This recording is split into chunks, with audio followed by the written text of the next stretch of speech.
A brutal month for Bitcoin, the digital asset plunging more than 30% from the all-time high it hit just last month. Something very strange right now is happening with crypto. Somebody blew up. Who is it? How much? What is the contagion? Something happened on October 10th. You see, we have new information on what actually happened on October 10th that's causing one of the biggest leverage flushouts in crypto history, bigger than the FTX collapse of 2022. This feels almost like controlled to a degree. If you hold crypto, this affects you. If you have a friend that's invested in crypto, send them this video. This affects them because Bitcoin has literally never done this before. The dip in total has been about a 36% drawdown from all-time highs. That's normal. 30 to 35% corrections in Bitcoin, even in bull markets, are normal. What's not normal is if we go over not to the Bitcoin price, but BTC.D, Bitcoin dominance. We'll take this off of lock, back to auto. And what do we notice?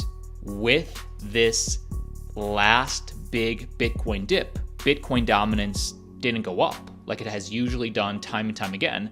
Bitcoin dominance wicked up, but then tanked in this last crash, suggesting the weakness, the sell pressure isn't for the entire crypto market. The sell pressure is for Bitcoin specifically. And why is that significant?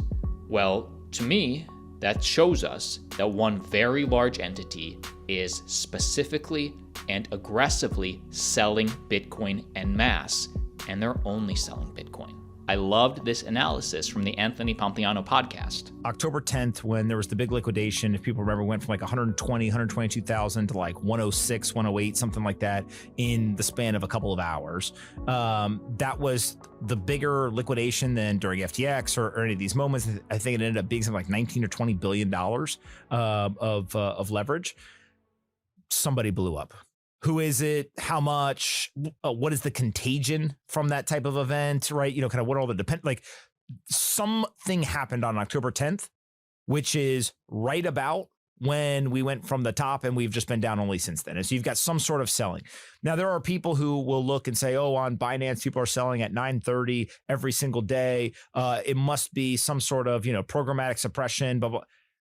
I think that there's a lot of folks who are smart who say, well, actually, they're probably just selling through an OTC provider. The OTC provider is, essentially collecting all of the orders and then they're executing throughout the day.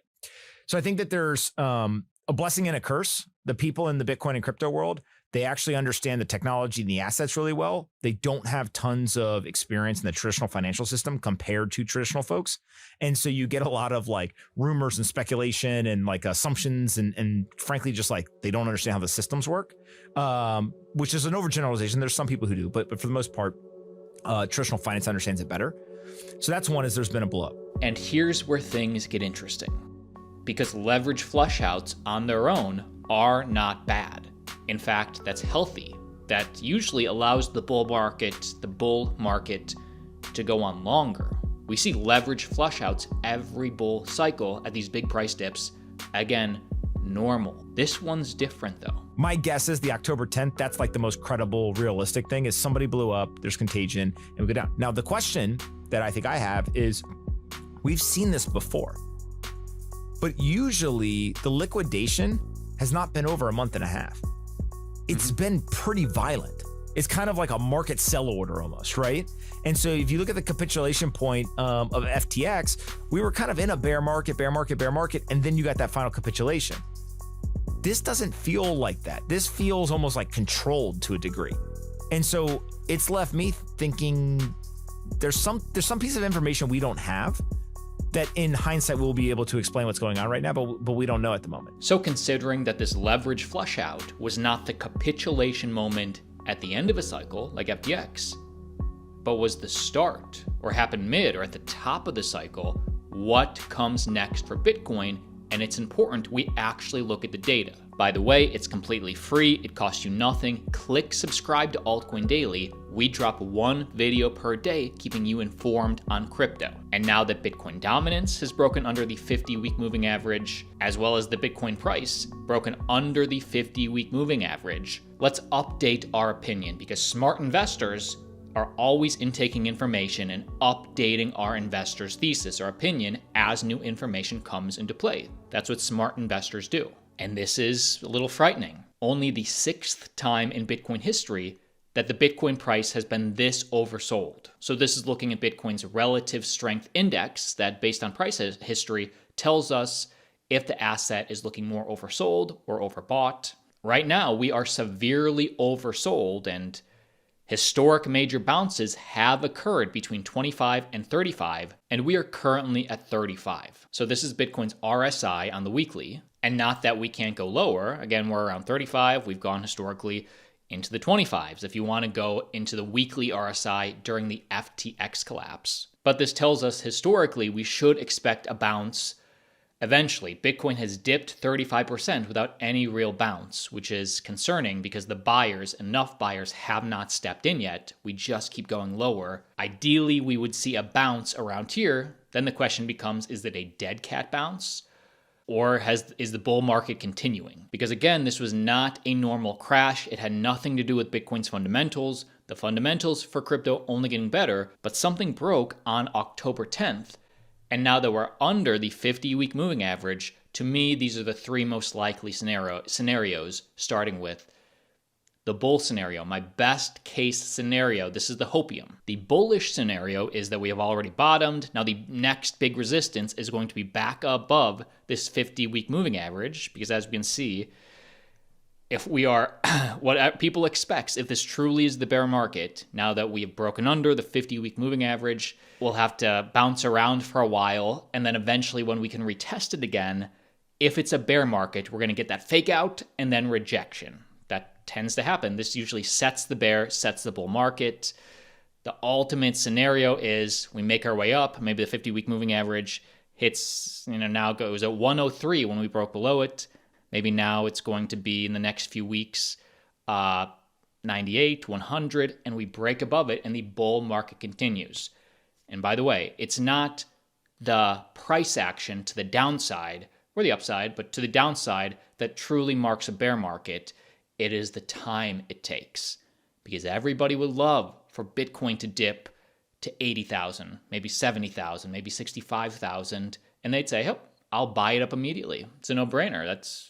I'm in Bitcoin for the long term." But it's not the price action that breaks you, it's the time. People are sick of waiting. People are wondering what's next. The true test for if this was just a flub, if this was just a random mini black swan event, is if we can break back above. And then, of course, the bigger test comes, can we break above all-time highs? There's a lot of resistance now up top, and those will be the 2 big battles. What's the medium case scenario? The medium case scenario is this.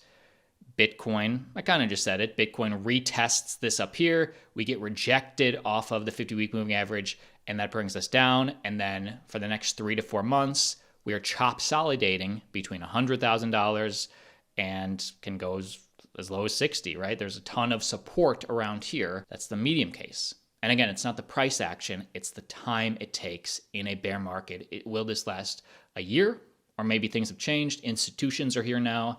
Supporting the bid. Michael Saylor isn't selling. Maybe that supports the bid up, and maybe the bear market only lasts 4 months. And then, of course, the worst case scenario is what tends to mark the bottom of a bear market is the 200-week moving average, which right now sits at around 55. Typically is I would say it's usually very rare we break below it. Even during the COVID crash of 2020, we wicked below it, but nothing outrageous.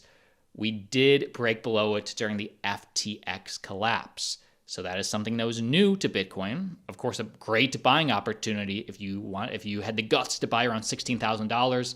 Everybody was screaming Bitcoin was going so much lower back then. If you bought at 16,000, you made bank. People were screaming we're going so much lower. The smart move, what I do, is dollar cost average on the way down, just like you to get your position, just like to take profits. You dollar cost average on the way up. Nobody can ever time the bottoms. Nobody can ever time the tops. I can't. So DCA for me is the way. Worst case scenario is that we go all the way down to the 200-week moving average, and of course, it'll be a reaccumulation, grind back up in the months or years to follow. So if the fundamentals haven't changed, and it was what is suspected on October 10th, somebody blew up, some market maker apparently, and it is just that primary lone entity that is causing this fear in the market and selling pressure in the market, yet the fundamentals haven't changed, that actually makes me think maybe this is the bull scenario. Maybe we can break back above that 50-week moving average. And I think this chart is worth sharing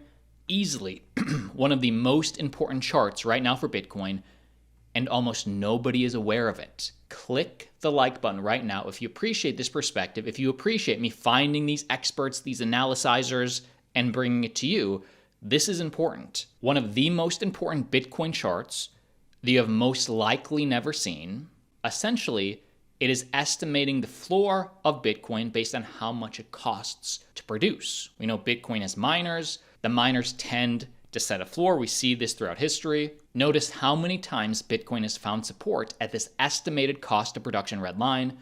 The line currently sits at around $70,000 per coin. So what does this mean? This is not just on-chain data. This is a cost of production model for Bitcoin, which is a commodity. And commodities almost never trade below their cost of production. And this is something the mainstream media will not share with you. In fact, the mainstream media is taking this opportunity as a reminder to remind their mainstream audience that Bitcoin has no value. So that's the key thing about Bitcoin, Scarlett. There's no underlying, there's no basis for it. It's just a number on a screen. But the altcoin daily army understands that's not true. We're savvy investors. We come back every single day for a video to stay up to date on the market. And the commodity floor value model estimating Bitcoin's current price or floor price for estimated production cost is around $70,000 per coin. We see this held during the FTX collapse. We see this held during COVID. The miners tend to mark the floor. The miners tend to create the floor because they know how much it costs. They know how low the Bitcoin price can go before they know they need to hold instead of sell, right? You're not going to sell at a loss. You hold down there and you wait for higher prices because miners are in this for the long term. Let's support the content right now. As I get more information, I will keep you updated. Like always, see you tomorrow.